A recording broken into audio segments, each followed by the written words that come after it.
Solo Radio. 90.6 FM, la radio de tu ciudad. Solo Radio. Nudis te lo pone fácil. Reforma tu baño, quita tu vieja bañera, evita riesgos innecesarios de caídas y ponte una ducha extra plana. En Nudis te lo ponemos fácil con nuestra operación Baño 2016. Ahora tienes la oportunidad de incorporar a tu baño un plato de ducha de última generación, barra termostática y mampara con cristales antigotas y todo el material necesario con la mínima obra y, como siempre, a los mejores precios. Nudis colabora con los mejores profesionales del sector para que todo sea más fácil. Nudis, carretera de Jaén 27 y calle Hilario Tomás sin número, detrás del líder. Teléfono 967 30 55 54, Ellín. Y para que estéis informados de todo lo relacionado con Ellín y su comarca, Nudis te ofrece de lunes a viernes el programa Los Desayunos de Solo Radio.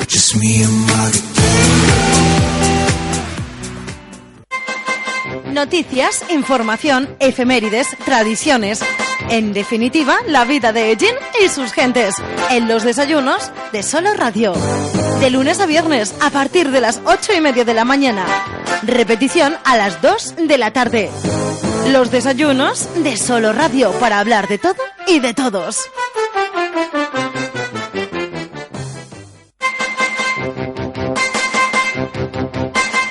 Muy buenos días, saludos cordiales, ¿qué tal? ¿Cómo están? ¿Bien? Sí, bueno, pues comenzamos semana. Hoy es día 16 de mayo de 2016. Saludo cordial de José Aurelio Martínez, buenos días. Gracias por estar ahí, buenos días. Si nos escuchan en directo, 8:38 minutos, o buenas tardes si lo que están escuchando es la repetición que de este espacio les ofrecemos justo después del informativo central Primera Plana. Esto es en torno a las 2 de la tarde.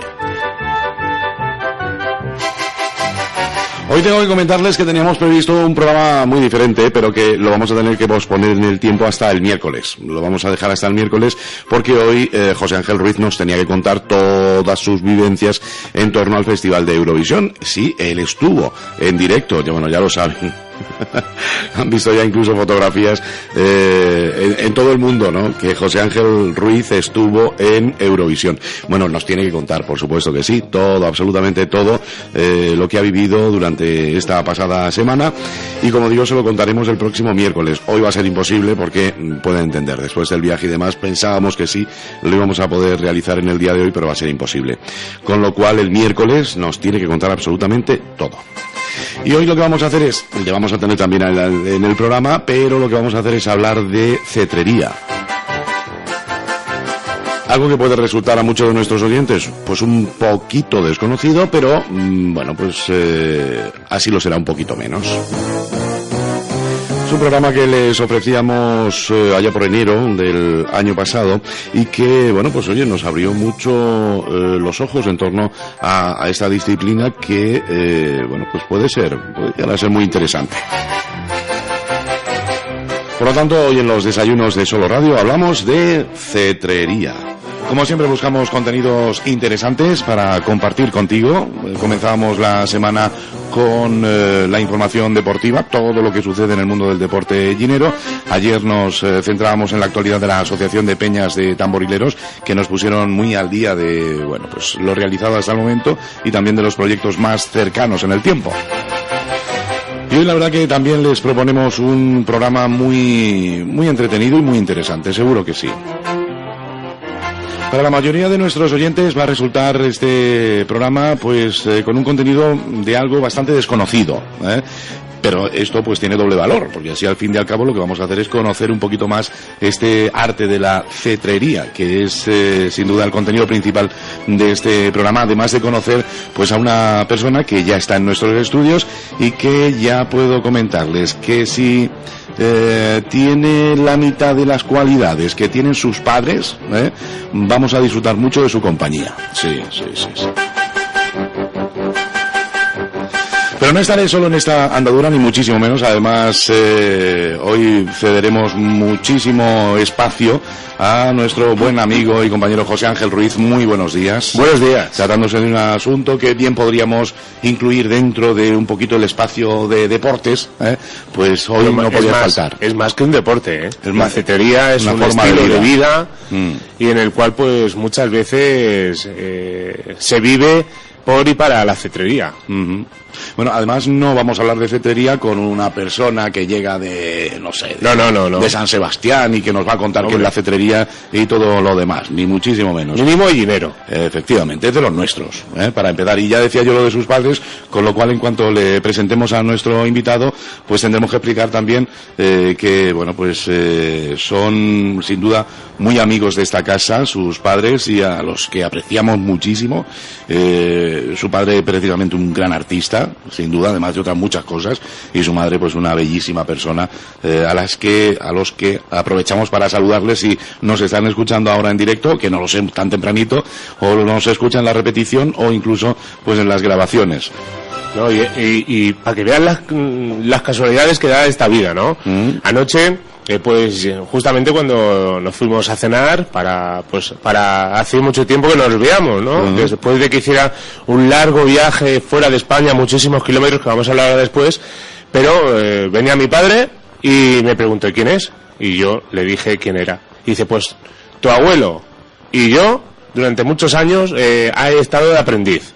Aún encima, para que veas cómo es la cosa, cómo da vueltas la cosa, que años después yo no estoy de aprendiz, pero más o menos lo sigo viendo y voy aprendiendo muchas cosas de él, porque además de ser una buena persona, hace poco lo conozco desde el mes de abril, mayo, desde que nos conocimos, que estuvimos haciendo las prácticas en el Museo Comarcal de Ellín, y cada vez que lo veo y cada vez que lo conozco aprendo cosas y conozco cosas, y que no te extrañes de que aquí a muchos años me haga también pues halconero, seguramente. Todo esto, los derreteros de la vida, no sabe por dónde me van a ir. Bueno, pues vamos a presentarle ya, porque, no sé, yo ya lo veo que ahí no entra ya en la silla, está ya tan crecido que ya no entra en la silla. Está con nosotros Francisco Adolfo Ruiz. Muy buenos días. Buenos días. Bueno, basta decir, bueno, a esto te tienes que acostumbrar, ¿no? Que en Ellín, cuando hablemos de ti, hablemos también de tus padres. No, por supuesto, además un placer y un honor. La verdad es que es muy orgulloso de ello. Bueno, pues Francisco Ruiz Oliva, su papi, y su mami pues Salomé, que también es una maravillosa persona a la que tengo el placer de conocer desde hace muchísimos años, y la verdad que, como digo, si tienes la mitad de las cualidades que tienen ellos, tú eres una gran persona también, aunque te he conocido hace, 10 minutos. Sí, la verdad es que he tenido la suerte de tener los padres que tengo. Yo siempre digo que tengo la suerte de tener un padre que primero me ha apoyado mucho, una madre que me ha apoyado también mucho, ¿no? En todas mis locuras cetreras, cuando con 12 años decidí que quería ser cetrero precisamente aquí en Ellín, ¿no? Cuando en casa de Antonio Manzanares Palarea vi mi primer azor, y posteriormente con un familiar mío que también practica cetrería aquí. Y la verdad es que me han apoyado mucho y me han fomentado mucho que hiciera lo que me gusta, y sobre todo que, digamos, que tocar la parte cultural de lo que es la cetrería, que como bien hemos dicho, pues tiene su parte de deporte, tiene su parte de arte y su parte de patrimonio y de ciencia, ¿no? Ya podremos hablar un poquito de todo. ¿Tú eres ellinero o albaceteño? Pues yo nací en Albacete, pero me siento ellinero. Yo tengo mi casa, anoche después de cenar me fui a dormir a mi casa en San Rafael, donde, bueno, siempre estoy totalmente relajado y a gusto, ¿no? Ahí no hay problemas, no hay coches, no hay ruidos como en Albacete. Vivo en Albacete, pero bueno, estoy a caballo entre Albacete y Ellín. Yo siempre me he sentido ellinero, y como decía una persona muy allegada a mí, decía que Albacete de mi alma y Ellín de mi corazón. Muy bonita la frase, sin duda. ¿Me dejas que la reproduzca en alguna ocasión? Sí, por supuesto. Me parece preciosa. Sí.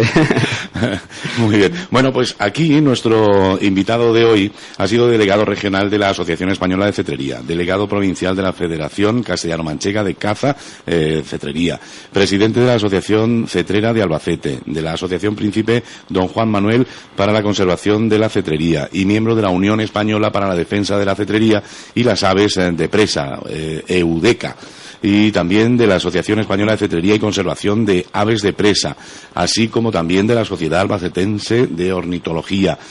Ha sido jurado en diversos campeonatos nacionales e internacionales de cetrería. Ha recibido galardones a montones, relacionados todos ellos con la cetrería y la artesanía cetrera, tales como la placa de honor de la Federación Española de Caza, mención honorífica de CIGRE, etcétera. Artesano, cetrero, desde 1992, primer premio nacional de arte. Córtame, José Ángel, porque si no, no termino. No, te voy a dejar. Como ayer me hiciste a mí con los... Digo, primer Premio Nacional de Artesanía en Cuero en 2002. Sus obras de artesanía se encuentran en diferentes museos como el de Cetrería de Toronto o el Museo de la Cetrería de Abu Dhabi, así como colecciones particulares en Oman, en Sharjah, Mongolia, en Inglaterra, pues en Canadá. Un montón de cosas. Y además este año, pues ha estado de representante de España con los Emiratos Árabes, con todo el mundo de la cetrería. Una experiencia increíble de estar allí en los Emiratos Árabes. Sí, la verdad es que fue un placer y fue una gran responsabilidad, ¿no? Representar a tu país, parece que no somos conscientes de lo que es, ¿no? En principio, cuando algunos compañeros decían, qué bien, te van a pagar un viaje gratis a Emiratos, vas a estar ahí bien hospedado, todos los gastos pagados, pero la verdad es que ha sido un trabajo increíble. De hecho, yo fui con la delegación española, fui representante de arte y artesanía, también vino el doctor Ceballos, del que hablaremos más tarde, que es uno de los co-organizadores del Falconry Day. También fue el presidente de la Asociación Española, Andrés López, como escritor cetrero, y bueno, y la verdad es que al final todos determinamos que nos había salido caro el viaje, ¿no? Hubiera salido bastante mejor pagar, ir a disfrutar, que no estar trabajando continuamente, porque somos la imagen de nuestro país. También fui acompañado, no vino como representante, pero sí como acompañante, con un ilustre cetrero tobarreño de nacimiento, pero llenero de corazón, que es Antonio Manzanares Palarea. Vaya. Bueno, entraremos un poquito más adelante en tu caminar, ¿no? Por la cetrería y lógicamente uno de tus últimos viajes y representando a nuestro país. Me queda con ganas de conocer un poco más. Sí, después vamos a volver a hablar de ese asunto, pero a mí me gustaría un poco comenzar por el principio, ¿no? Nos decías que muy pequeñito, a la edad de ¿cuántos? Sí, con 12 años, con 12 años es cuando tuve el primer cernícalo, de hecho. Pero sí. ¿y esto cómo? Porque no estamos hablando de jugar al fútbol o al baloncesto o yo que sé, que te gusten las canicas. ¿Cómo a esa edad puede comenzar a gustarte la cetrería? No sé, cuéntanos un poco cómo te llega esto, a través de alguien. Pues mira, es curioso porque yo creo que cetrero se nace, eso no lo puede uno evitar, ¿no? Y curiosamente yo me hago cetrero, que es un sistema de caza, en una familia en la que no hay cazadores.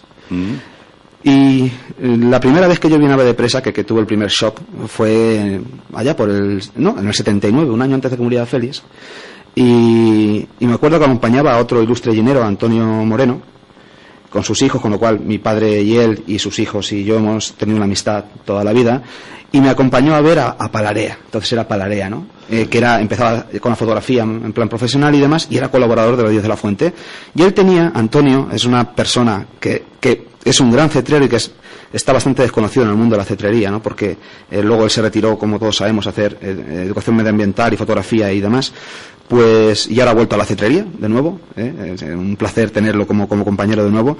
Pues tenía un hospital de rapaces. En un momento en España en el que las rapaces, aunque estaban protegidas, aún no se les tenía el valor que se tiene ahora, pues él tenía en su casa, a su cargo, a su presupuesto, a su bolsillo, un hospital de rapaces.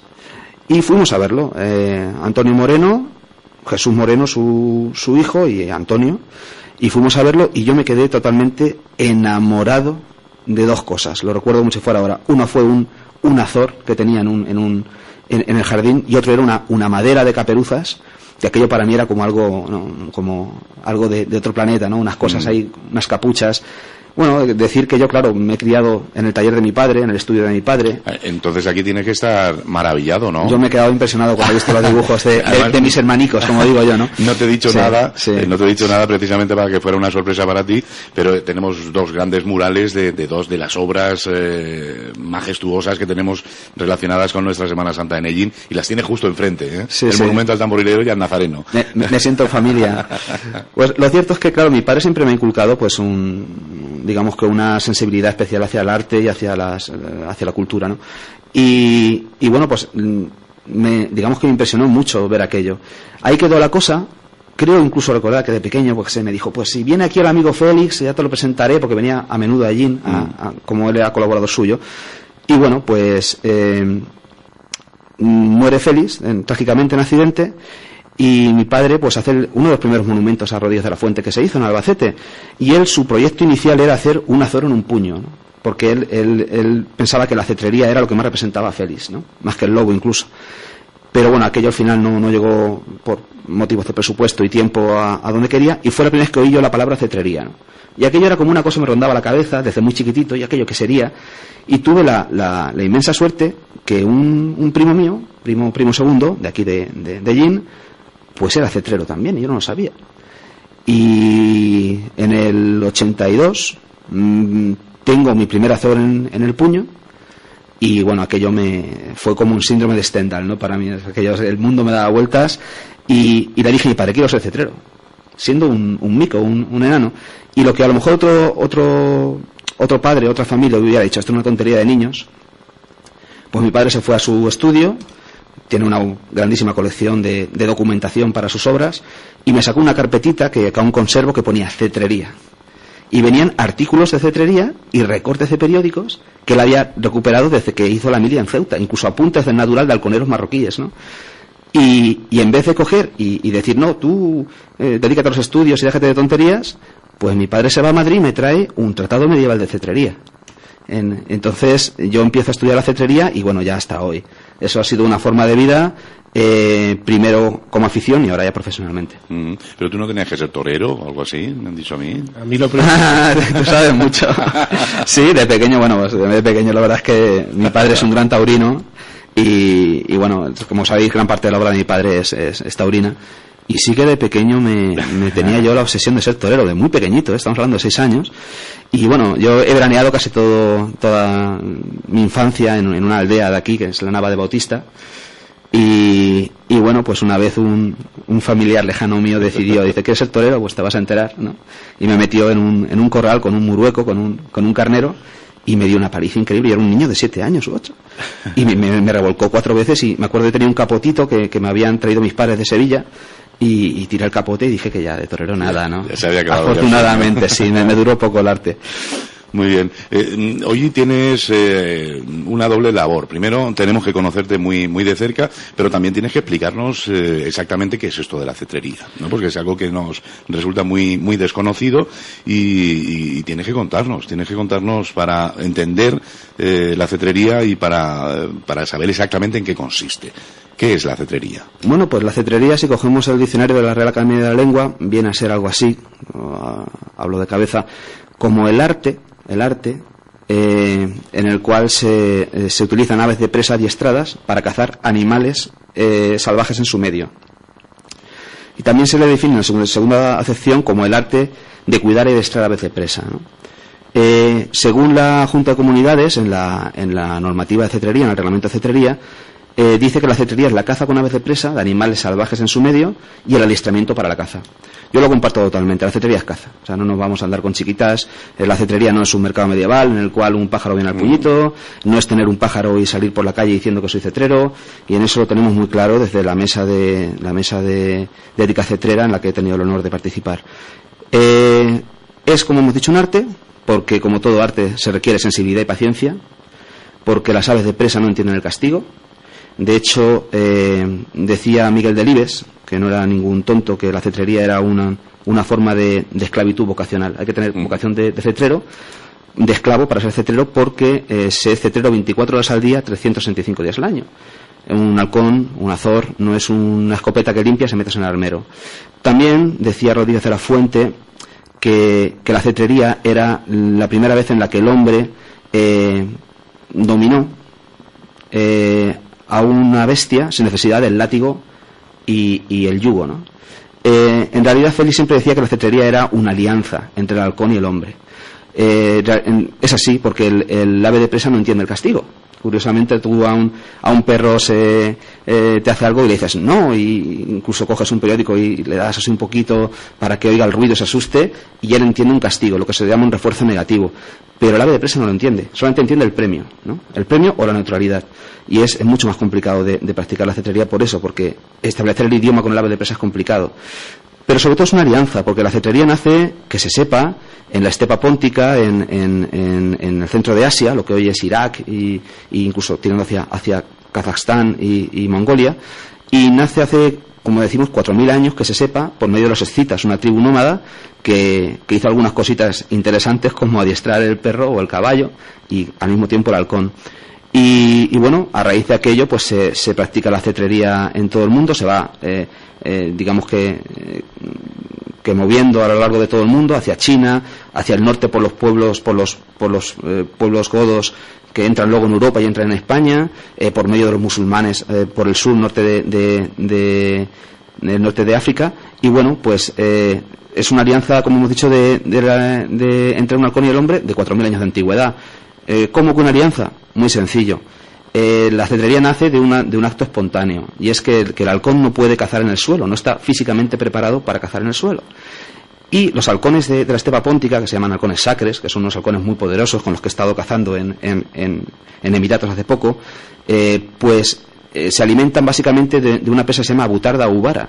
Es una butarda pequeña y que es muy mimética, es muy parecida al desierto. ¿Qué pasa? Que la butarda uvara, cuando ve al halcón, se chafa en el suelo y es imposible verla. De hecho, cuando estuvimos cazando allí con los halconeros del califa, pues prácticamente pisábamos las uvaras porque no las veíamos. Uh-huh.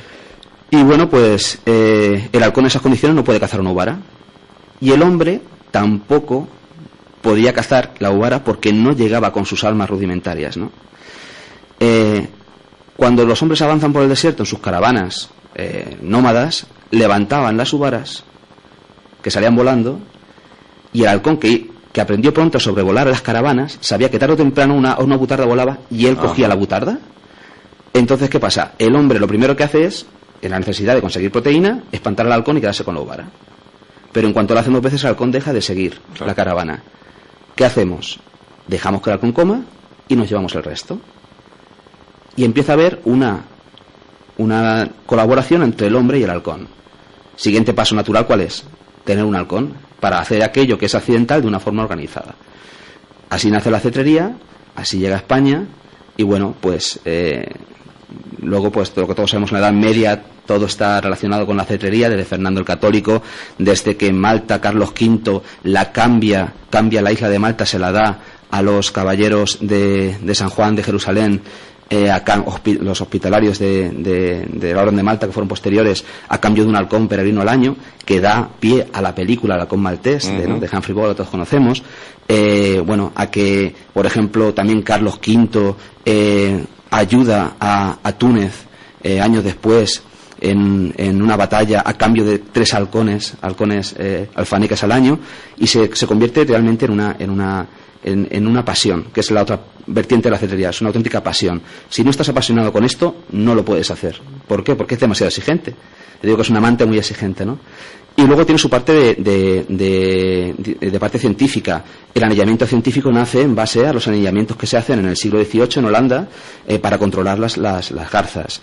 Se ha criado en cautividad halcones para cetrería, que luego se han reproducido para introducirlos donde han faltado, tanto en Estados Unidos en los años 70 como actualmente en las ciudades. Se ha investigado las aves de presa, se ha protegido las aves de presa gracias a la cetrería.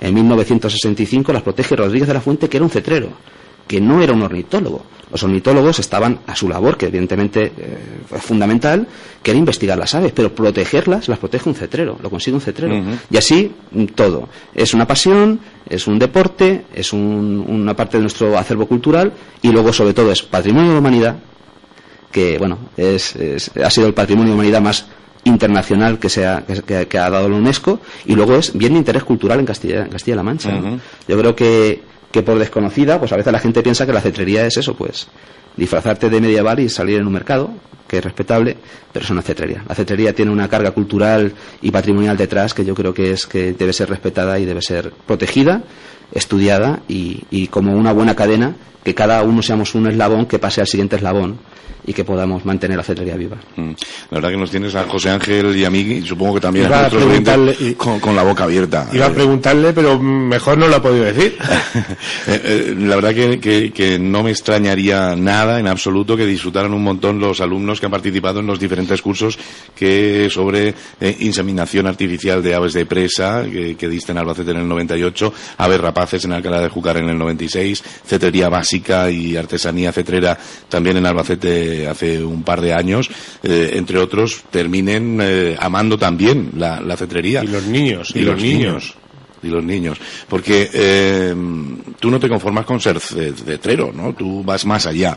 Y ya lo hemos leído hace unos minutos, formas parte de los colectivos más importantes de España y del mundo en torno a la cetrería, y además te encanta, te estamos escuchando, hacerlo llegar a los demás, ¿no? Sí, es que de verdad yo pienso que primero, yo soy un enamorado de la cetrería. Yo no concibo la vida sin cetrería, ¿no?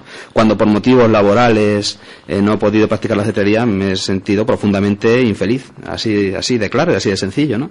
Yo necesito para mi equilibrio personal pues ir, como hago todos los días, a las 7 de la mañana al campo a dejar mis halcones volar y a cazar con ellos y demás. Pero también creo que es fundamental pues, que por medio de la cetrería, con la cetrería como vehículo, se respeta a las aves de presa, que eso es fundamental, y se conozcan otros aspectos. Además, unos valores que últimamente están muy en desuso, como es el esfuerzo, como es la amistad, como es el sacrificio, ¿no? Que parece que últimamente todo tiene que ser muy rápido, y que todo vía WhatsApp y todo, y la cetrería es otra cosa, ¿no? Entonces, esos son valores que son muy interesantes de transmitir.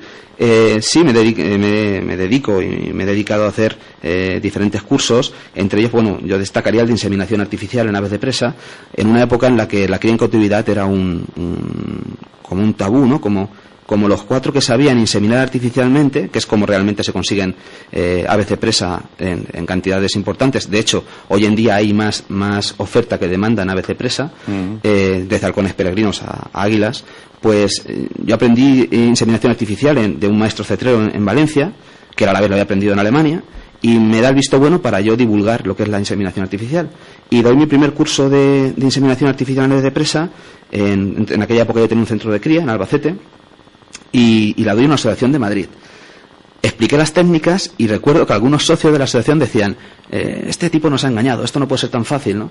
Bueno, pues en cuestión de 3 meses había 5 criadores criando, que ahora son uno de los mayores criadores de España, y bueno, y gracias a que se divulga, no solamente por mí, no, por supuesto que no ha sido cosa mía solo, pero sí que se empieza a divulgar cómo se insemina, cómo se extrae semen a los halcones, cómo se insemina en el oviducto a las hembras de halcón peregrino y otras especies, pues se consigue empezar a criar, y se consigue que no dependamos absolutamente para nada de las poblaciones salvajes de rapaces, las que respetamos y protegemos, y que consigamos que el halcón peregrino baje de precio debido a la oferta y la demanda de unos 2.000 euros, 3.000 que valía hace 15 años a 400 euros actualmente. O sea, actualmente es más barato casi tener un halcón peregrino que sacarte un abono de una temporada de toros o de fútbol. Increíble, yo lo he escuchado muchas veces hablar, pero no lo había escuchado hablar como ahora, con esa emoción, con esa pasión, y además decirte, con toda esa afición, ¿hay más afición en Albacete, en Castilla-La Mancha sobre la cetrería, o es un arte minoritario? Bueno, la cetrería per se debe ser un arte minoritario. ¿Por qué? Porque te exige que tu vida gire en torno a la cetrería. Yo vivo en un ático para poder tener mis halcones. Cuando me levanto por la mañana abro la ventana de mi dormitorio y tengo mis halcones allí. Tengo el coche que tengo para practicar cetrería. He cambiado de trabajo 1000 veces hasta que al final me he dedicado ya profesionalmente a esto para poder practicar cetrería. Tu vida gira en torno a esto. Si no es así, al final tendrás una rapaz, tendrás un ave infeliz en tu casa, sin poder volar, sin ser halcón, siendo simplemente una mascota, y nunca será cetrero. Además, yo creo que hay que dignificar la palabra cetrero, ¿no? Tiene que ser minoritaria, así tiene que ser, pero per se, no porque nosotros queramos prohibirla, todo lo contrario. Está totalmente reglamentada y quien quiera puede entrar. Ahora, decía Ernesto Copaloni, que era uno de los grandes maestros cetreros que enseñó Rodríguez de la Fuente en los años 50, que decía que muchos son los llamados y pocos los elegidos, ¿no? Y es difícil. En Albacete, bueno, tenemos auténticos cracks en la cetrería. Tenemos a Agustín Rufino, que ha sido subcampeón en Europa en Oporto de altanería, uno de los mejores cetreros en halcón peregrino en España. tenemos a Jesualdo Guerrero, que es profesional y lleva el control de aves y la responsabilidad de que no haya accidentes aéreos en la base aérea y aeropuerto de Albacete. Tenemos a Antonio López y Manuel Navarro, mis queridísimos compañeros, Manuel Mateos. Manuel Navarro hablaremos más adelante, es que he visto el libro y se me ha ido él. Manuel Mateos, que son, aparte de íntimos amigos, mis compañeros de caza y magníficos halconeros y azoreros. Y en Ellín tenemos gente que hace una cetrería muy buena, como Antonio Manzanares, que fue uno de los pioneros de la cetrería en España en los años 60. Tenemos a Joaquín Rodenas, mi primo, que es el que me puso el primer azor en el puño, al que nunca le estaré lo bastante agradecido, además que ha sido como mi hermano mayor y el que me ha estado apoyando continuamente en esto, que hace una cetrería muy bonita con Harris Hawk, cazando muy bien. Está Diego Esparcia, que está ahora metido en la altanería extrema y haciendo cosas muy bonitas. Y bueno, en Albacete hay una gran afición. ¿Cuántos cetreros hay? Como todo. En España no hay un censo oficial, se habla de 2.000 cetreros, pero también se habla de que de esos 2.000 cetreros, solamente 1.000 salen al campo con los halcones habitualmente, y que solamente unos 400 cazamos habitualmente con aves de presa. Eso nos lleva a la problemática de que la gente tiene aves de presa cautivas sin una finalidad propia del ave de presa, que es tener una cierta libertad, ser halcones, lo que he dicho, poder volar, poder cazar y sentirse halcones.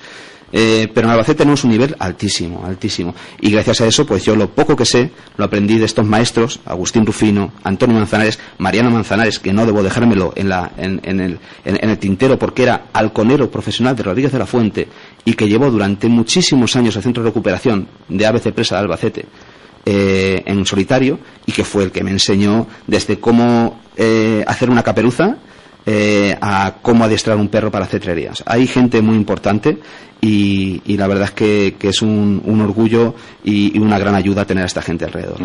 Cuando nosotros aquí en los desayunos tratamos algún tema en este plan, ¿no?, de darlo a conocer, de animar incluso al conocimiento y la práctica, pues no sé, de algún deporte o no sé, pues cualquier otra disciplina, lo hacemos con un fin, ¿no?, entre otros, que es precisamente pues animar a que se practique, ¿no? En este caso, y además cuando has dicho que en este momento hay más oferta que demanda, pues me ha pasado por la cabeza. En este caso no podemos animar a todo el mundo a que se compre un halcón, precisamente por lo que decías, ¿no? Porque un halcón no es un loro, no es un colorín que podemos tener en casa ahí porque nos resulta agradable a la vista, ni muchísimo menos.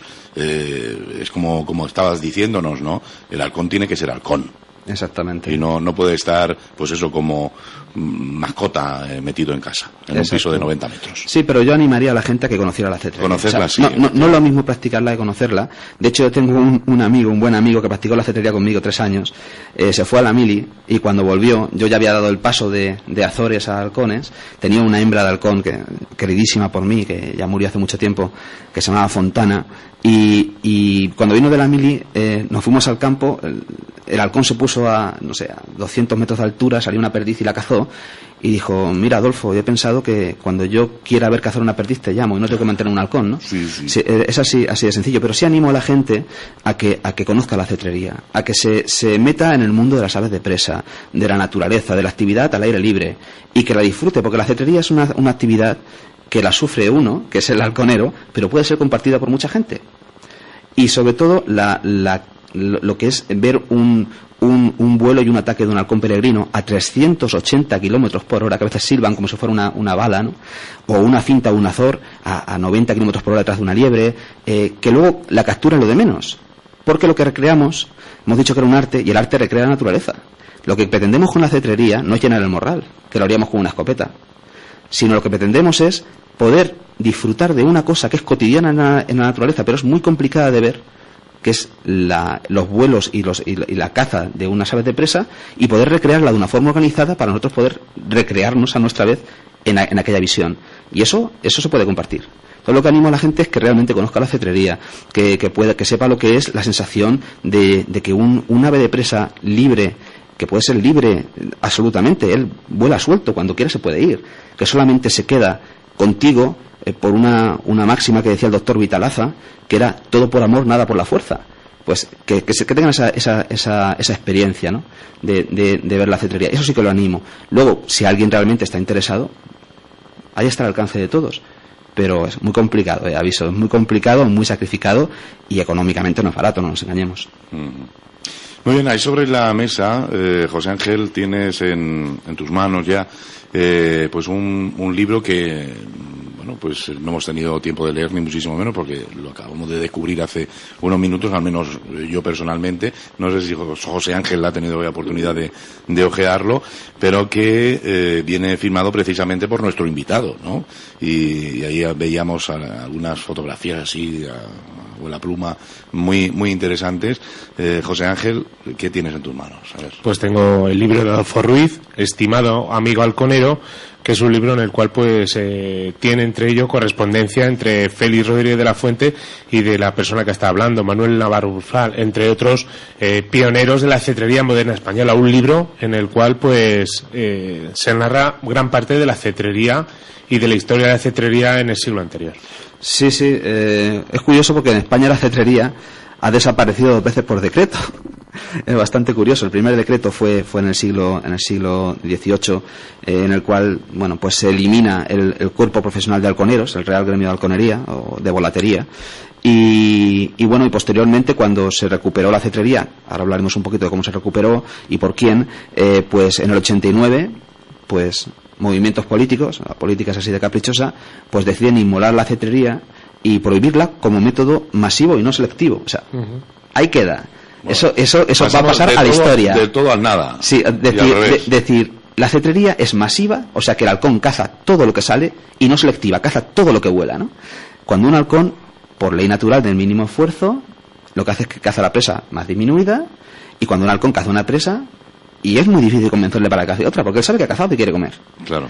Entonces, bueno, pues, como comentamos, en el siglo XVIII desaparece la cetrería, y bueno, pues otro loco, mucho más loco que yo, y mucho mejor que yo, por supuesto, un estudiante en Valladolid de medicina, pues decide que quería ser cetrero, ¿no? Y conoce a otro loco, que era un taxidermista de Valladolid, que curiosamente pues sabía algo de cetrería. Estamos hablando de Félix Rodríguez de la Fuente, el estudiante de medicina, y el taxidermista era uno de los grandes biólogos del siglo XX, que era José Antonio Valverde, luego muy conocido porque descubrió la lagartija de Valverde aquí en Albacete, y sobre todo porque fue el creador y director del Parque Nacional de Doñana. Se conocieron y empezaron a intentar practicar la cetrería, y a raíz de aquello surge una serie de interacciones en la cual la cetrería, que renace en España porque había desaparecido totalmente, es una mezcla entre cetrería de caza del siglo XIX con los intereses ornitológicos del siglo XX. De hecho, Rodríguez de la Fuente y José Antonio Valverde fueron 2 de los firmantes del acta fundacional de la Sociedad Española de Ornitología. Iba de la mano. A raíz de esto, Rodríguez de la Fuente escribe un artículo en el cual comunica que es el único cetrero de España y dice que quien esté interesado en practicar cetrería, que contacte con él. Y surge una serie de gente que contacta con él para iniciar la cetrería, como de nuevo en España. Entre ellos gente tan curiosa como Luis Miguel Dominguín, el torero, que estaba en una parada de su trayectoria no profesional y decidió practicar la cetrería durante esos años, ¿no? Antes de su famoso affair con Ava Gardner. Y bueno, José Antonio Valverde y sobre todo Manuel Navarro Brufal. Manuel Navarro Brufal es quien conserva las cartas que se escribió con Rodríguez de la Fuente y los demás cetreros. Este libro nace de aquello, de la recuperación de aquellas cartas. Habla de en primera persona y en tiempo real de cómo se inicia la protección de las aves de presa en España y la cetrería por medio de, como he dicho, de estas cartas. Y luego, aparte, documentos que he ido recuperando. Es un libro de investigación epistolar, este primero, y que es la antesala de un libro mucho más amplio que estoy terminando para el otoño que viene, que se va a titular Crónica de la moderna cetrería española, en la cual se va a hablar de la protección de las aves de presa y de la cetrería desde 1954 a 1975. ¿Y qué conclusiones puedes sacar de este libro después de haber leído muchísima correspondencia entre estas 2 personas? Pues me acuerdo que, bueno, en este libro he pedido colaboración de alguna gente. Rodríguez de la Fuente, como buen médico, tiene una caligrafía imposible. Tuve la suerte de colaborar con un calígrafo y con un grafólogo, una grafóloga. Y bueno, la conclusión que me acuerdo que cerró la grafóloga cuando me entregó sus conclusiones fue: dice, solamente puedo calificar esta relación de estos halconeros como de hermandad, ¿no? Entonces, la conclusión es que en una época en la que las aves de presa no solamente no estaban protegidas, estamos hablando de 1954, sino que había una cosa que se llamaba Junta Nacional de Extinción de Animales Dañinos, con lo cual, por decreto, se obligaba a extinguir al lobo, al zorro, al halcón peregrino, al águila imperial. Hay datos tan espeluznantes como que en Guadalajara, en el 56, mientras que esta gente intentaba proteger al halcón peregrino, se mataron 150 halcones peregrinos. Madre mía. ¿Y cómo lo sabemos? Porque cuando un trampero, cuando un alimañero que se llamaba mataba a un halcón, mataba a un águila, mataba a un lobo, cogía, cortaba las patitas, las llevaba al ayuntamiento y al ayuntamiento le pagaba 14 pesetas. Había gente que mantenía su familia a base de matar halcones y águilas. En un momento en el que las aves de presa estaban condenadas a desaparecer en España, aparecen estos locos que dicen, no, estas son aves nobles, hay que protegerlas porque equilibran las poblaciones salvajes de perdices, porque, bueno, y sobre todo porque tienen un valor intrínseco, un valor estético, de belleza que tenemos que dejar a nuestros hijos. Para que lo entendamos, es como si alguien llegara ahora y dijera, no, las ratas de alcantarilla son súper beneficiosas. Uh-huh. Pues en ese ámbito aparecen esta gente, que son auténticos visionarios, gente que va por delante de todo esto, e inician a proteger las aves de presa. Primero por un egoísmo propio, que es, yo quiero tener halcones para cazar, pero a lo largo de las cartas descubrimos cómo ese interés en protegerlas se va ampliando hasta, digamos, descubrir la belleza del vuelo de las aves de presa salvajes y cómo se perfecciona y cómo se respeta cada vez más a las aves que ellos tenían, ¿no? Hasta un punto que, por ejemplo, en aquella época, una cosa impensable, prácticamente hoy en día, en el que parece que todo tiene un valor económico y que todo vale dinero y que todo tienes que recuperar lo que has invertido, pues cuando uno de ellos no podía practicar cetrería, regalaba los halcones a otro cetrero que podía cazarlos y volarlos. Todo eso lo tenemos ahí en primera persona con fotografías de las cartas originales de Rodríguez de la Fuente, fotografías inéditas, y que, bueno, me ha valido un honor increíble, que es que la Fundación Félix Rodríguez de la Fuente, que contactó conmigo a raíz de la publicación del libro, pues vende mi libro en la fundación. Uh-huh. Cuando... Lo iba a preguntar, ¿cómo se puede acceder a este libro? Sí, este libro en internet, bien sea en la editorial, que es Editorial Cairel, o Editorial Clan, que son las dos sucursales que tienen, o bien por la Fundación Rodríguez de la Fuente. Si entramos en www.felixrodríguezdelafuente.com, en la tienda podemos comprar este libro. Ya te digo que es un libro que realmente ha gustado mucho a la familia y me sirvió, digamos, de carta de presentación para conocer a la familia Rodríguez de la Fuente, con la cual me une ahora una amistad importante y que, bueno, me ha abierto muchas puertas en el sentido de que el próximo libro se basa en un 70% en los archivos personales de Rodríguez de la Fuente, que su hija Odil uh-huh. me ha abierto de forma, digamos, con una gran confianza en mí, ¿no? Porque son archivos que aún no están catalogados. De hecho, como dijo ella, dice, si tú quisieras llevarte un documento yo nunca me enteraría, ¿no? Pero bueno, evidentemente lo que es un honor para mí poder estar manejando la correspondencia personal de Rodríguez de la Fuente para poder recuperar esa historia. Es una historia realmente apasionante de cómo las aves de presa pasan de ser alimañas a ser un patrimonio de todos los españoles que, como bien dije, una cetrería hay que proteger, hay que estudiar y hay que mantener para las generaciones futuras. Tengo a través de la línea telefónica una persona que seguramente ha leído el libro y nos puede dar también una visión que no sea la del autor, ¿no? Don Francisco Ruiz Oliva, buenos días. Buenos días, Aurelio. ¿Qué tal? ¿Cómo estamos? Pues mira, estamos aquí escuchando un poco a ese señor que tienes ahí, como digo yo, alguien que me siento muy orgulloso, por supuesto. Bueno, permíteme un inciso, una que me gustaría. Mi padre también es mi halconero, ¿eh? ¿También? O sea, yo nunca debo estar bastante agradecido porque cada vez que yo falto de mi casa, veremos más adelante, viajo bastante con el motivo mi padre se ocupa de mantenerme los halcones. Y te puedo decir que jamás jamás he tenido un problema. Siempre que he vuelto a casa, mis halcones estaban siempre listos para seguir estando a mi lado. Ajá. O sea que por obligación, ¿no, Paco? Bueno, yo soy su mozo de espadas. Esa faceta no la conocía yo. Bueno, yo tengo algunas facetillas por ahí que ya hago lo que debo. Eso es cierto. Bueno, pues, ¿cómo? Porque ya nos ha dicho tu hijo que desde el principio tuvo todo el apoyo de su familia, ¿no? Que podría haber sido, pues a esa corta edad, pues eso, tomado como, pues mira, un capricho de un niño que no sabe lo que quiere para el futuro, ¿no? Ya nos contaba que desde el principio le animasteis y le apoyasteis todo lo que pudisteis, tanto Salomé como tú, ¿no?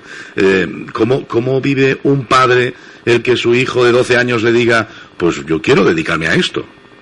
Bueno, eso yo lo entiendo, te voy a decir, porque cuando yo, como sabes, con mis pequeñas andanzas en el arte, pues entonces yo siempre tuve apoyo de mi familia, de casi toda mi familia. Uh-huh. Entonces, y era muy jovencillo, porque yo empecé siendo un crío a hacer monigotes. Y entonces, pues sí, yo lo entendía y, claro, y yo además también soy un amante enorme de la naturaleza y bueno, la verdad que me sentía orgulloso y lo hemos apoyado en lo poco que hemos podido, eso es cierto. Y ese cuidado que tienes con las aves te ha llevado a ir un poquito más allá. No digo a ilusionarte pues de la manera que lo está tu hijo, que lo estamos notando esta mañana, pero ¿te ha ayudado un poco a conocer más de cerca estos animales, estas aves y quererlas un poquito más o no? Sí, indudablemente yo siempre he sentido un respeto tremendo por la fauna, ¿no? Pero sí, claro, qué duda cabe que te hace conocer más a fondo y amar la naturaleza en sí. Además siempre fui un admirador tremendo desde el principio de Rodríguez de la Fuente, porque como tanto me gusta dentro de la arte, de la escultura mía, hay un porcentaje grande que es el tema, digamos, animalista. Entonces eso me ha dado incluso para dibujar cuando los halcones que él tiene en sus halconeras y del natural. Uh-huh. ¿Y no has querido nunca ir más allá? ¿No te has ido un día de caza con él? No me he ido nunca, no es cierto, porque él se levanta muy temprano, yo me pongo, yo qué sé, además van a chicos jóvenes y yo qué sé, soy muy pudoroso en este aspecto, pues sí, la libertad es suya, luego me cuenta sus lances y sus cosas y eso, pues sí, eso sí me gusta. Uh-huh. Pues Paco, queríamos hoy que estuvieras unos minutitos con nosotros. Saluda de nuestra parte a Salomé, y en fin, ya sabes que aquí se te quiere mucho. Un abrazo. En esta casa. Para todos. Un abrazo. Hasta luego. Qué gran persona, Francisco Ruiz Oliva. A lo largo de la conversación, Félix Rodríguez de la Fuente ha estado muy presente. Su familia actualmente, la fundación. Pero tienes una anécdota también importante relacionada con la familia, con uno de los componentes más jóvenes de esa familia, donde si su abuelo ha hecho, queriendo o no queriendo, mucho por ti en este arte de la cetrería, tú en parte también has hecho mucho por su nieto, ¿no? Cuéntanos esta bonita historia. Sí, cuando trágicamente murió Félix, quien cogió un poco el testigo fue Mercedes, su hija mayor. Y bueno, luego no siguió por esa línea, pero sí que recuerdo que cuando era pequeño pues había un programa el sábado por la mañana, creo que se llama Sábado Abadá, no estoy muy seguro, sí, en el que Mercedes hablaba de naturaleza. Bueno, pues pasan los años y este año conmemorábamos el 50 aniversario de que Félix se hizo realmente popular o famoso, porque realmente Félix era un famoso, no esta gente popular que se llama ahora, ¿no? Auténtica persona que incluso en las estadísticas, en las encuestas de los años 70 era la segunda persona más influyente en España, después de, claro, evidentemente Franco, que era el gobernante entonces. Pues este año conmemorábamos el 50 aniversario de un campeonato internacional que Félix, que era cetrero profesional en aquella época, no era un divulgador, realizó en Alcarria. trajo halconeros de Estados Unidos, de todas partes del mundo, y lo ganó él. Ganó el campeonato con Durandal, un halcón que decían que era el más feo del mundo, pero el más eficaz, ¿no? Y bueno, pues el caso es que lo conmemorábamos. Trajimos aquí al doctor Christian Saar, que fue el que reprodujo los halcones peregrinos en España por primera vez. Trajo semen de halcón de Alemania, inseminó halcones españoles y conseguimos primeros halcones. Bueno, y se le invita, y se le invita también a Marcel Parmentier, su mujer, no su viuda, a ella nunca le gusta que le llamen la viuda, sino su mujer. Y bueno, y la acompaña Mercedes. A mí se me reclama allí para montar, como bien sabes, profesionalmente me dedico al equipamiento de cetrería en cuero, para montar una pequeña muestra de artesanía. Se me piden unas capeluzas de gran lujo para regalar a Christian Saar, a Marcel y demás. Y bueno, y de repente Mercedes tú eres el autor del libro Estimado amigo halconero. Sí, pues tengo que contarte una anécdota. Dice, bueno, ella me conocía por medio de su hermana Odile, que fue la que me recibió, y su madre, ¿no? Que su madre vino a reinaugurar el monumento que hizo mi padre, y bueno, me la presentaron allí. Pues dice, pues mira, mi hijo ha leído el libro, le ha encantado, y se está aficionando a la cetrería a raíz de esto. Como que descubre pues unos inicios de su abuelo que él desconocía, ¿no? Y bueno, a mí ya me habían avisado algo, y habíamos hecho un guante de niño de 12 años con su nombre, él se llama Asís, con su nombre y una caperuza de lujo para regalarle. Bueno, y el niño no puede estar, Asís no puede estar más contento con su equipamiento y con el libro que le dediqué, y está totalmente, digamos que enchufado, enfocado a practicar cetrería en cuanto pueda, ¿no? Es algo increíble, son esas cosas que pasan en la vida, de cómo yo, que he recibido tanto de Rodríguez de la Fuente, que soy lo que soy gracias a ello, que incluso profesionalmente me dedico a esto gracias a Rodríguez de la Fuente, pues es como devolverle algo a su familia que de lo que me han dado, ¿no? Como digamos los intereses, ¿no? Y la verdad es que tengo una amistad enorme con Mercedes. Mercedes, de hecho, le regaló una caperuza mía a Albo Ardi, a Su Alteza Albo Ardi, en Emiratos. Y fue una sorpresa encontrarnos allí, que no nos esperamos, y de repente en Emiratos, en Abu Dhabi, nos encontramos, ¿no? Y la verdad es que es muy, para mí es un auténtico honor poder colaborar con la familia, que es realmente encantadora, ¿no? Encantadora. Es una familia de lo más normal, de lo más apasionada también, como era Félix, y la verdad es que es un honor poder contar con ellos como amigos. José Ángel, yo creo que viene el momento ahora de que nos hable un poquito más de ese viaje a Abu Dhabi, esa representación española, a la cabeza un hellinero, fíjate, yo creo que es buen momento, ¿no? Sí, porque hace unos meses me comentó que me voy para Arabia Saudí, para allí para toda esta afición que es pues la de crear caperuzas y todo, ir para allá. Yo me quedé flipado y digo, madre mía, yo ya habíamos hace tiempo, ¿te acuerdas que habíamos hablado con un gran amigo nuestro que había estado en Emiratos Árabes, y después de eso, de que estaba allí, de tal, cuéntanos esa experiencia, porque yo ya con nuestro amigo Joaquín, que se fue para allá, pues tiene que ser increíble. Bueno, la verdad es que fue la segunda experiencia, pero no tiene nada que ver una con otra. La primera fue hace 3 años, que un buen día recibo un email de la embajada de Emiratos diciendo que estaba invitado como capirotero, que es la acepción auténtica de fabricante de caperuzas, que es lo que yo soy en realidad, y de guantes y demás, a la exposición mundial de artesanía de Sharjah, ¿no? Que Sharjah es un emirato que es el que menos petróleo tiene, aún así tiene muchísimo petróleo, y digamos que le llaman la capital cultural de Emiratos.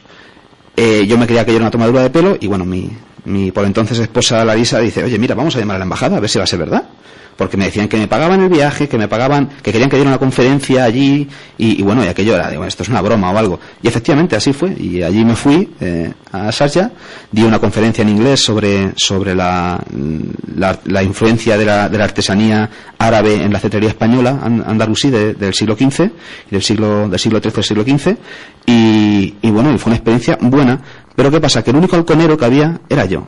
O sea, allí era gente interesada en la artesanía en general, salvo un hombre, de esas cosas curiosas, un hombre súper mayor, que, bueno, yo conozco algunas palabras en árabe de lo que es la cetrería, ¿no? Yo sé que burka es caperuza, sé que shahin ese halcón peregrino. Y bueno, este hombre cuando ve mi stand y ve mis caperuzas, me dice Burka al-Shahin, o así como la caperuzas de halcones, ¿no? Y yo vi una foto de un halcón mío. Hay que decir que el nombre del halcón peregrino en cetrería español es un nombre árabe que se llama Baharí, que significa halcón marino, porque cuando los árabes venían en sus barcos a la península ibérica, veían los cortados rocosos y veían los halcones criando, entonces le llamaban Baharí. Y entonces yo le digo, señalo la foto y digo, mi Shahin. El Shahin es el halcón árabe. Y él se queda mirando, este hombre súper mayor, y dice, no Shahin, Baharí. O sea, él reconoció por una foto la subespecie del halcón. Y tuvimos una charla, él en árabe, y yo mezclando inglés y castellano sobre cetrería. En la que nos entendíamos por medio de gestos, ¿no? Y aquella fue mi única experiencia cetrera allí, ¿no? Fue muy, muy bonito, muy agradecido, pero yo volví a España un poquito con la cabeza caliente y los pies fríos, ¿no?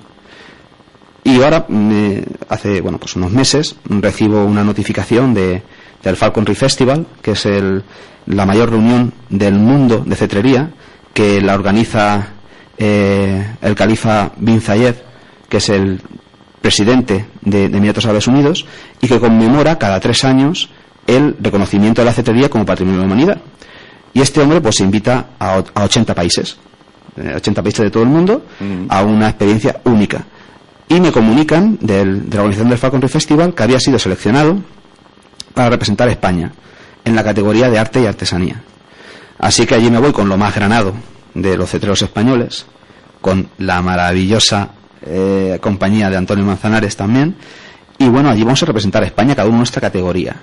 Allí tuvimos una primera parte increíble, es que de verdad es digamos como estoy asimilando todo lo que viví allí, que nos llevaron al desierto para hacer una de las cosas que quieren en Emiratos es que utilizar la cetrería como vínculo, que es una de las partes de Patrimonio de la Humanidad, por lo que se reconoció el Patrimonio de la Humanidad, que es el vínculo de hermandad entre países, ¿no?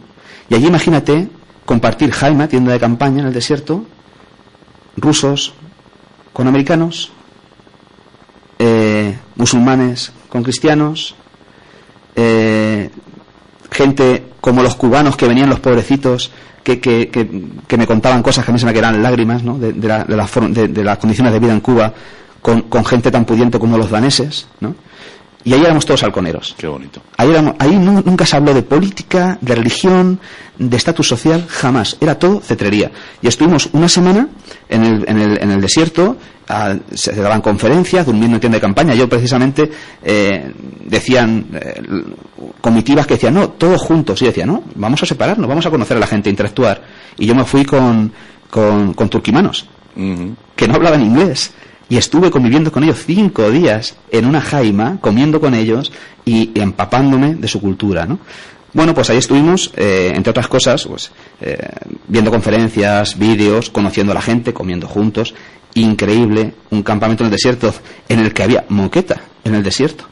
Entre las avenidas de tiendas de campaña de jaimas había moqueta que estaban continuamente barriendo. Estábamos en el desierto.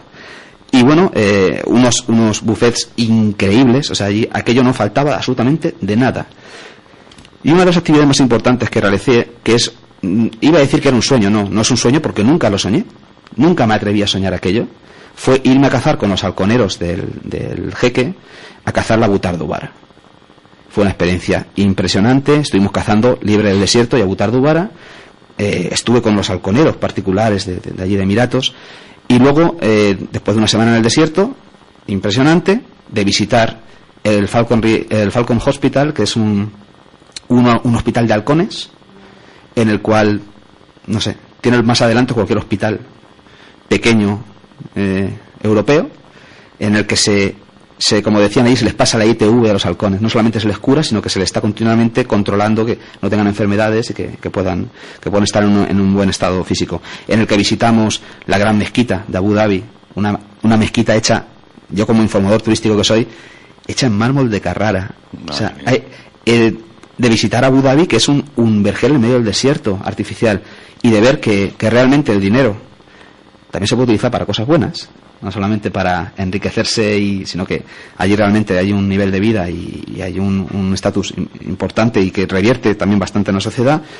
pues cuando acabamos aquella cosa que parecía ya que era increíble, que ya había estado en el cielo para mí, pues nos vamos a Abu Dhabi, nos vamos a un centro de deportes que se llama Al Forsan, y allí nos juntamos 80 países para hacer muestras sobre libros, muestras de artesanía, de pintura, de escultura, y conocernos todos y que la gente nos conozca. Y bueno, de esos momentos impresionantes que vivimos fue desfilábamos cada país al final para cerrar ya el festival con nuestra bandera y nuestros halcones. Y el primer día 2 o 3 personas empezaron a gritar ¡Viva España! Tal. Y nos dimos cuenta que eran españoles que vivían en Emiratos. Y era curioso como a lo largo de 5 días, cada día era más nutrido el grupo, hasta que el último día era impresionante. Mucha gente se había corrido la voz de que había una delegación española allí y bueno, iban allí a vernos y decían qué orgullo es ver desfilar a alguien con orgullo de ser español, ¿no? Y con orgullo de enseñar lo que es, en este caso, nuestra parte de nuestra cultura, que es la cetrería. Y allí, como te comenté, pues hubo una exposición de artesanía, estaban, no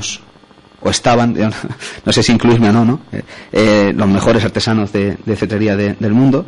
Y bueno, como anécdota te puedo decir que yo llevaba 3 caperuzas allí, en la exposición. 2 fueron al museo de Abu Dhabi, a petición de Al-Boardi, de su Alteza, y una la compró no me quisieron dar más datos, un jeque de Omán. Y es curioso porque era la caperuza que Rodríguez de la Fuente trajo de Arabia en los años 70, que se dejó de fabricar en Arabia y que yo reproduzco exactamente igual que la hacía Rodríguez de la Fuente. Lo aprendí de su halconero personal, que era Aurelio Pérez, que estuvo en Riópar practicando cetrería y haciendo educación medioambiental. Y fue como muy, igual como te comentaba antes, como devolver intereses, ¿no? Como en agradecimiento de que esa caperuza viniera a España, pues yo he devolvido de nuevo el patrón que había desaparecido de allí, ¿no? Son experiencias realmente increíbles. Y sobre todo la gran hermandad que se produce cuando ves que hay un interés limpio por medio, como es el caso de la cetrería, de una práctica que es una pasión, y no intereses económicos, porque allí todos íbamos invitados, nadie pagó un duro. No había intereses económicos, no había intereses políticos, no había intereses religiosos, no había intereses de nada. Y realmente fue una experiencia increíble. A raíz de aquello también pues hice muchísimos contactos que me han valido tanto profesionalmente como personalmente, que esperamos poder explicaros dentro de poco algunos proyectos muy interesantes sobre la recuperación de la memoria histórica de la protección de las aves de presa y de la cetrería en España. Será un auténtico placer. Y al presidente también entre sus contactos, ¿no? Al presidente. No tuve el auténtico placer de conocer, claro, de hecho es que ni apareció por allí, ¿no? De sus compromisos, pero sí Al-Boardi, que es el que realmente lleva el tema de cetrería en Mohamed Al-Boardi en Emiratos, sí que tuve la oportunidad de por lo menos conocerlo y que tenga conocimiento mío a través de mi artesanía. Bueno, decirte que la excusa de traerlo hoy miércoles es porque el pasado sábado salió en el Magazine del Mundo fuera de serie, y que muy poquitas veces, no sé las veces pero muy poquitas seguro, que se dedicaba al mundo de la cetrería, y en ese artículo estaba nuestro amigo Adolfo. Sí, en portada jamás. Hubo un artículo del Mundo, del Magazine del Mundo, el anterior, hace, no sé, como quizás 20 años o 15 años. Pero bueno, aquí es un artículo realmente que es portada, y aquí tenemos al doctor Javier Ceballos, gran amigo, investigador también. Yo colaboro con él, ¿no? Porque él realmente es un crack, ¿no? Aquí le llaman el doctor en rapaces. Y se subtitula El cetrero español que veneran en medio mundo. Pues, perdón, hay mucho de verdad de eso. Y es que el doctor Ceballos es el primer doctor en cetrería, ¿no? Qué extraño, un doctor en cetrería. Él es geólogo, pero él se doctoró en cetrería. Por eso es doctor en cetrería. Y luego, aparte, como hemos comentado, fue el que consiguió el que se declarara Patrimonio de la Humanidad la cetrería, ¿no? Incluso, de hecho, cuando yo me enteré que en Medellín estabais tratando de conseguir la la declaración de Patrimonio de Humanidad de la temporada, pues yo me ofrecí en su momento a poner en contacto a la corporación con don Javier Zaballos, que realmente es una persona que está muy puesta en esto, ¿no? Y bueno, en este artículo se tocan los aspectos de la cetrería varios, como es pues el adiestramiento, el precio de los halcones, el equipamiento, y ahí entro yo. Ahí es donde me hicieron una entrevista sobre el equipamiento, sobre el libro Estimado amigo halconero, y sobre mi relación con la cetrería. Y bueno, la verdad es que es impresionante pues verte en una publicación de esta tirada, como es el Magazín del Mundo, y verte ahí, ¿no? Como lo que te dan el espacio para contar lo que tú quieres, además sin ninguna cortapisa, aquello fue maravilloso. Y bueno, y la verdad es que te das cuenta que la cetrería realmente interesa. O sea, que ya al margen de aquella prohibición, como comentábamos, absurda, y de esa idea que siempre ha calado, porque dicen que una mentira repetida 1000 veces acaba siendo una verdad, de que los halconeros expoliamos los halcones, de que un halcón peregrino vale 2 millones de pesetas, que se decía, cuando se compran a 400 euros, ¿no? Precisamente una persona me decía, es que los halcones estaban desapareciendo porque vosotros los vendíais a los árabes, ¿no? Y le dije yo, mira, si yo quisiera, si de verdad se vendieran a 12.000 euros los halcones peregrinos a Arabia, el negocio no sería cogerlos del campo. El negocio sería comprarlos, claro, cortarle la anilla y decir que son del campo. Sí, es verdad. Es así de sencillo. O sea, no existe ese mercado negro que se pretende. De hecho, el halcón peregrino se utiliza muy poco en Arabia. Yo allí vi cerca de 500 halcones y peregrinos pude ver 3, 4. La mayoría son halcones gerifaltes y sacres. Y bueno, la verdad es que es un artículo muy interesante. Yo invito a que la gente entre en fueradeserie.com, que es donde podemos leer el artículo en internet. Y bueno, yo pienso que levanta su interés, y que todo lo que sea en pro de un patrimonio y de un bien de interés cultural como es la cetrería, que hasta aparece en el Quijote, ahora que estamos en el año del Quijote, ¿no? Pues que tiene tanto en varios aspectos, la cetrería tiene importancia en el Quijote, pues bueno, que se interesen por la protección de las aves de presa y de la cetrería. Bueno, pues fue en Fuera de Serie el suplemento del Mundo de este pasado fin de semana, del ¿no? sábado. Del sábado, concretamente, porque seguramente alguno de nuestros oyentes incluso compró el periódico y no lo miró siquiera. Bueno, pues que sepan que ahí está esa entrevista que realizaban a nuestro invitado, Francisco Adolfo Ruiz. Francisco, 2 preguntas en una. Aquellos que nos estén escuchando, que hayamos un poquito descubierto, encendido esa llama por el interés de la cetrería, primero, ¿dónde pueden dirigirse? ¿Dónde pueden encontrar, pues no sé, una exposición, un lugar donde seguir ampliando el conocimiento de la cetrería en nuestro país? Y después, teniendo en cuenta la cantidad de cargos que ocupas en diferentes asociaciones a todos los niveles, ¿podemos pensar en Ellín tener algún centro dedicado a la cetrería? Bueno, a mí me gustaría, Bueno, pues exposiciones. Precisamente el doctor Ceballos va a inaugurar en el Museo de Ciencias Naturales, ojito, ahí es nada, la primera exposición sobre cetrería, como patrimonio de la humanidad, como cultura y como sistema de caza. Allí voy a colaborar con él, porque voy a llevar la parte de artesanía. Me pidió que colaborara con él con caperuzas y demás. Bueno, él sabe que cualquier cosa que necesita, igual que yo sé que cualquier cosa que necesito, levantamos el teléfono y lo tenemos, ¿no? Referente a la segunda pregunta de si en Ellín sería, mira, Ellín tiene un potencial increíble para poder fomentar la cetrería. Primero, es un cruce de caminos. Desde aquí vamos a Alicante, vamos a Murcia, vamos al norte, hacia Madrid, hacia Albacete, y yo creo que esta autovía que utilizamos es una columna vertebral fundamental para potenciar, como informador turístico que soy, pues desde Minateda, desde el Tormo de Minateda, a las pinturas, a todo. Yo propuse en su momento un centro de cetrería aquí en Ellín, a coste cero al ayuntamiento, eso es cierto, o sea, todo iba a fondos de la asociación de cetrería, al principio de Juan Manuel, que se hacía cargo tanto del mantenimiento del edificio, que era lo único que pedíamos, como del mantenimiento de las aves. Se iban a crear 2 puestos de trabajo fijos, se iba a contratar a alguna gente para eventualmente para luego rutas turísticas que se iban a hacer, exhibiciones de cetrería y demás, lo que es digamos que patrocinar el turismo en la zona. Pero bueno, eso la verdad es que quedó un poco en agua de borrajas. Se presentó el proyecto, no hemos tenido noticias posteriores, y bueno, el tiempo pasa, las aves vuelan y tienen que volar.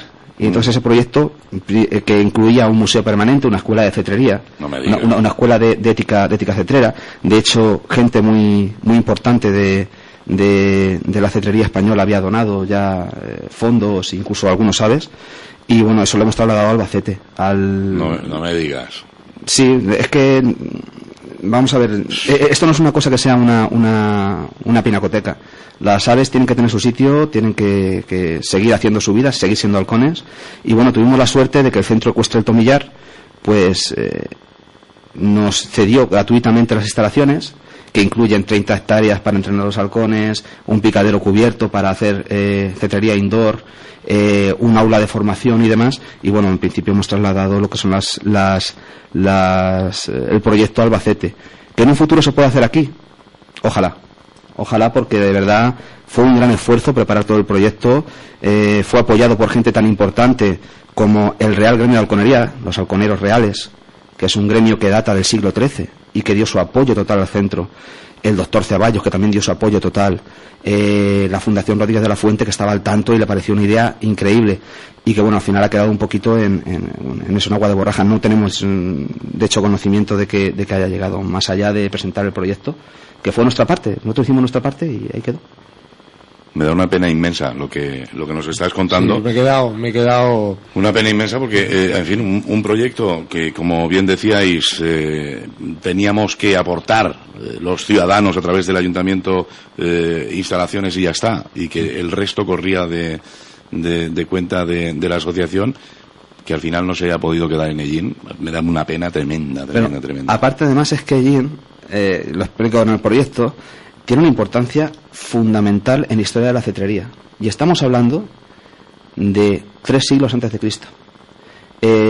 Había un pueblo que practicaba la cetrería con águilas, en la caza de ciervos y conejos, que eran los iberos. Y que se han encontrado porcelanas, lozas, cálatos y otras expresiones artísticas en Albox, en Mula, en Cieza, perdón, y bueno, y que consultado, cuando hice las prácticas de informador turístico en el museo, consultado con arqueólogos importantes de Levante, me confirmaron que era el mismo grupo tribal que el Tomo de Minateda. Entonces, es muy probable que en el siglo III antes de Cristo, 5 siglos antes o 10 siglos antes de que entraran los godos y mucho antes de que entraran los musulmanes a poner su cetrería en nuestra tierra, había un grupo autóctono de aquí de Ellín, el cual practicaba ya la cetrería. Unido a otra cosa, aquí en Ellín se produce el segundo destierro del Cid. El Cid llega tarde a una campaña militar y el rey de nuevo lo destierra, porque Ellín el Cid se confunde y se tienen que encontrar en Ellín y no llegan a encontrarse. Y nos dicen las crónicas medievales, la conjura de Santa Gadea y el cantar de Niño Cid, que cuando el Cid era desterrado en su primer destierro, lo único que lleva son sus halcones y sus azores, aparte de las armas.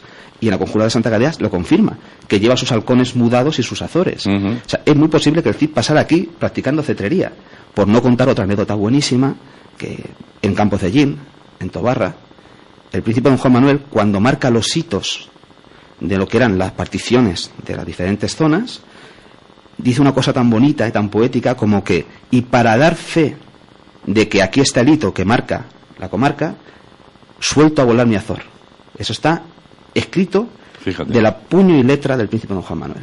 O sea, digamos que en Ellín confluyen una serie de cosas interesantes para haber hecho algo de cetrería aquí bonito, pero bueno, también entiendo que mucha gente entenderá que esto es pues algo minoritario o tal, pero bueno, sobre todo yo pienso que lo que es la educación ambiental, porque la idea es, por medio de la cetrería, enseñar la naturaleza y aprender a respetarla, pues no es baladí. Así que bueno, pues yo confío en que bueno, un día salgan las circunstancias y yo estaré encantado porque son mis orígenes. Y estaré encantado por supuesto, de no solamente venir aquí a practicar cetrería, que vengo, sino poder hacer algún proyecto un poco más interesante a nivel, digamos que, como te comentaba, a nivel de cadena. De que seamos un eslabón fuerte, bien soldado, y que pongamos otro eslabón siguiente, ¿no? Y el siguiente otro y otro, y así se ha conseguido que la cetrería esté viva durante 4.000 años. Ya me extrañaba a mí que siendo hijo de quien eres no llevaras por gala ese ellinerismo y habrías o hubieses abierto alguna puerta para la posibilidad de que en Ellín tuviéramos la oportunidad, ¿no? de tener algo relacionado con la cetrería. Ya me extrañaba a mí. Con lo cual, pues otro tren perdido, ya está. Y en fin. Está llena nuestra historia de estas cosas. No digo nada. Bueno, ¿y para el futuro qué? Estamos llegando al final del programa. Nos encantaría saber qué tienes ahí pensado, además de un nuevo libro que estás preparando, ¿no? Sí, pues mira, es que mi vida últimamente es levantarme muy temprano, irme con mis halcones. Ahora mismo toco varias facetas. Quien quiera entrar en mi página web, que es www.adolforuiz.info, mi informático ha jurado que esta semana está ya operativa, verá que hay varias facetas, ¿no? Por un parte hay un blog en el cual yo expreso mi opinión, en el cual yo informo, por eso es un .info, no un .com, sobre lo que es la cetrería y las aves de presa. Luego hay una parte que es una parte de servicios, en el que se pueden leer los servicios que ofrecemos, tanto en el centro de cetrería del Tomillar, en Albacete, que es, como te he comentado, donde estamos ahora mismo ubicados, como cosas como el control de fauna, que también hacemos con aves de presa, y luego hay una parte que es una tienda online donde se puede adquirir mi artesanía. Bien, pues mi vida prácticamente es, me levanto a las 7 de la mañana, me voy con mi alumno, que aún tenemos ese lenguaje bonito medieval, que él es mi alumno, mi morralero, que se llamaba, ¿no? Que está aprendiendo, un buen amigo mío está aprendiendo cetrería ahora, con paso muy firme y muy lento, como se deben hacer las cosas. Hacemos un control de fauna, o sea, estamos ahora controlando conejos en zonas de daños a agricultura, que se hace de una forma totalmente natural, porque se utilizan hurones y se utilizan halcones. No hay contaminación acústica, no hay contaminación por metales, no corres el riesgo de tener un accidente. Y vuelvo a casa, coso, atiendo emails, atiendo todo, y por la tarde me dedico a escribir. ¿Por qué? Aparte de evidentemente atender lo que es el tema de la artesanía, pues estoy terminando, como os he comentado, el libro Crónica de la moderna cetrería española. Estoy terminando un capítulo que me pidieron para un libro que va a salir muy interesante, que se va a llamar Águilas y cetrería, de Pablo Bracamonte. Ahora he estado en este último mes, pues ha salido la revista La Alcándara, que es la revista más importante de cetrería de España y que se vende en todo el mundo a través de la Asociación Española de Cetrería y Conservación de Aves de Presa. Y he escrito varios artículos, he colaborado con fotografías. Digamos que todo lo que gira en torno a la cetrería es mi actividad. Para el futuro, seguir practicando cetrería, seguir formando a la gente. Vamos a empezar este verano unos cursos de formación de cetrería, sobre todo de ética cetrera, muy importante, ética cetrera, la ética que lleva la cetrería, la responsabilidad que es tener una ave de presa, y vamos a hacer proyectos con colegios, sobre todo educación medioambiental, y que los niños tengan la oportunidad de poder ver aves de presa y de poder desde tocarlas, ponerlas en el puño, llamarlas al puño. Digamos que se respeta lo que se ama y se ama lo que se conoce. Entonces vamos a conocer las aves de presa y conseguiremos que se respeten en el futuro. Yo que pensaba que iba a ser un peñazo de programa, la verdad que hemos disfrutado una barbaridad, nos quedamos con ganas de más. Sí, además dijiste, lo vas a hacer tú solo, que es tu amigo, lo vas a hacer tú solo, y al final 2 o 3 veces he hablado y estoy contento, estoy contento. Mira, tenía dudas yo sobre este maravilloso mundo y salgo admirado, de verdad, para ir conociendo un poquito más de cerca, poquito a poco. Tenemos poco tiempo, pero yo creo que en alguna otra ocasión tienes que volver con nosotros a hablar de cetrería y hablar de turismo también. Sí, por supuesto, como queráis. Que sería también un punto de vista muy interesante, ahora que nos planteamos tantas cosas, ¿no? Desde el punto de vista turístico y cómo abordarlo en nuestro entorno. Será también muy agradable tener de nuevo la visita de nuestro invitado y, en fin, pues dejarte las puertas y las ventanas abiertas de nuestra sintonía para cuando quieras. Yo os emplazo, desde luego, a cuando queráis contar conmigo. He aprendido algunas cosas sobre turismo en Emiratos. Uno de los puntos fuertes del turismo en Emiratos es la cetrería. Estuve allí con el servicio de turismo de Emiratos, intercambiando información, intercambiando opiniones, y puede ser interesante. Y sobre todo os emplazo a que cualquier día que queráis organicemos algo que podría ser, no sé, pues un encuentro en el campo para que vean los halcones volar, que creo que es donde se deben ver, en sueltos y compartiendo esta alianza bonita entre el hombre y el ave de presa que se llama cetrería. Quedamos en eso. No quedará en saco roto, porque la verdad que personalmente me encantaría. Pues hecho. José Ángel.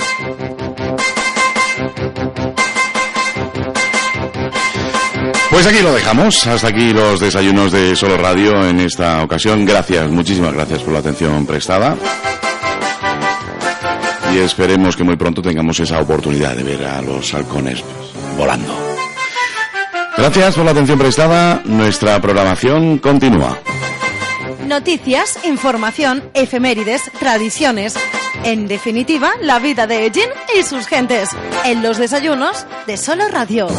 De lunes a viernes, a partir de las 8:30 de la mañana. Repetición a las 2 de la tarde. Los desayunos de Solo Radio, para hablar de todo y de todos.